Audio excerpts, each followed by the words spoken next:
ইরানের বিরুদ্ধে প্রকাশ্যে যতই কঠোর বক্তব্য দিক না কেন, বাস্তবতা হল ইসরায়েলের কৌশলগত হিসাবের ভেতরে এক ধরনের চাপা উদ্বেগ স্পষ্টভাবে কাজ করছে। কারণ সামরিক বিশ্লেষকদের মতে ইরানের ক্ষেপণাস্ত্র সক্ষমতা কেবল সংখ্যায় নয়, প্রযুক্তি ও কৌশলেও মধ্যপ্রাচ্যের অন্য যে কোনো দেশের তুলনায় অনেক এগিয়ে। সম্প্রতি ইরান ও ইসরায়েলের মধ্যে ১২ দিনের সংঘর্ষে এই বাস্তবতার একটি ঝলক ইতোমধ্যেই বিশ্ব দেখেছে। ইসরায়েলের বহুল আলোচিত আকাশ প্রতিরক্ষা ব্যবস্থা আয়রন ডোম সেই সংঘর্ষে একাধিকবার চ্যালেঞ্জের মুখে পড়ে। যদিও ইসরায়েল দাবি করেছে তারা অধিকাংশ হামলা প্রতিহত করতে সক্ষম হয়েছিল, তবে সামরিক পর্যবেক্ষকদের মতে এই সাফল্য ছিল সীমিত সময় ও সীমিত আকারের সংঘর্ষে। বর্তমানে আন্তর্জাতিক মহলে সবচেয়ে বড় উদ্বেগের বিষয় হল ইরান ও ইসরায়েলের মধ্যে যদি পূর্ণমাত্রার যুদ্ধ শুরু হয়, তাহলে ইসরায়েলের ক্ষেপণাস্ত্র প্রতিরক্ষা ব্যবস্থা সেই চাপ কতটা সামাল দিতে পারবে। ইসরায়েলের প্রধানমন্ত্রী বেনিয়ামিন নেতানিয়াহু সম্প্রতি দাবি করেছেন প্রয়োজনে ইসরায়েল ইরানের ৭০০টিরও বেশি ক্ষেপণাস্ত্র হামলা সহ্য করার সক্ষমতা রাখে। কিন্তু প্রতিরক্ষা বিশ্লেষকদের মতে এই বক্তব্য পুরো বাস্তবতা তুলে ধরে না। কারণ ইরানের হাতে বর্তমানে মধ্যপ্রাচ্যের সবচেয়ে বড় ব্যালিস্টিক ক্ষেপণাস্ত্র ভাণ্ডার রয়েছে, যার সংখ্যা ৭০০-এর অনেক বেশি বলে ধারণা করা হয়। শুধু সংখ্যাই নয়, ইরানের ক্ষেপণাস্ত্র সক্ষমতার সবচেয়ে বড় দিক হল এর পাল্লা ও প্রযুক্তি।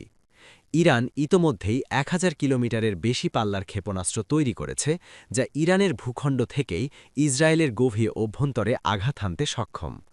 পাশাপাশি দেশটির কাছে রয়েছে মাঝারি পাল্লার ব্যালিস্টিক ক্ষেপণাস্ত্র এবং নতুন প্রজন্মের হাইপারসনিক অস্ত্র, যেগুলো অত্যন্ত দ্রুত গতির এবং আঘাতের পথে গতিপথ পরিবর্তন করতে পারে।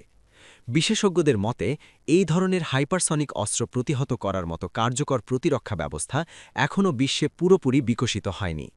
ফলে ইরান যদি একযোগে ব্যালিস্টিক ক্ষেপণাস্ত্র, হাইপারসনিক অস্ত্র এবং ড্রোন হামলা চালায়, তাহলে ইসরায়েলের বহুস্তর বিশিষ্ট প্রতিরক্ষা ব্যবস্থাও মারাত্মক চাপের মুখে পড়তে পারে। বর্তমানে ইসরায়েল নির্ভর করছে আয়রন ডোম, ডেভিড স্লিং, অ্যারো এবং পেট্রিয়েট এই ৪ স্তনের আকাশ প্রতিরক্ষা ব্যবস্থার ওপর। এই ব্যবস্থাগুলোর একটি বড় অংশই যুক্তরাষ্ট্রের সহায়তায় তৈরি ও পরিচালিত।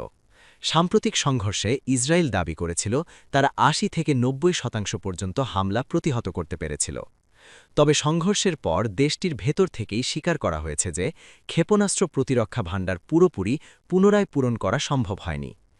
এ অবস্থায় ইরানের প্রতিরক্ষামন্ত্রী ব্রিগেডিয়ার জেনারেল আজিজ নাসির জাদেহের সাম্প্রতিক বক্তব্য নতুন করে আলোচনার জন্ম দিয়েছে।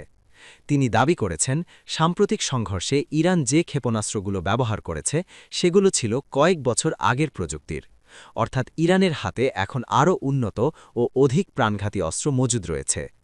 বিশ্লেষকদের মতে এই বক্তব্য কেবল সামরিক নয়, বরং ইসরায়েল ও যুক্তরাষ্ট্রের উদ্দেশ্যে একটি স্পষ্ট রাজনৈতিক বার্তাও বহন করে।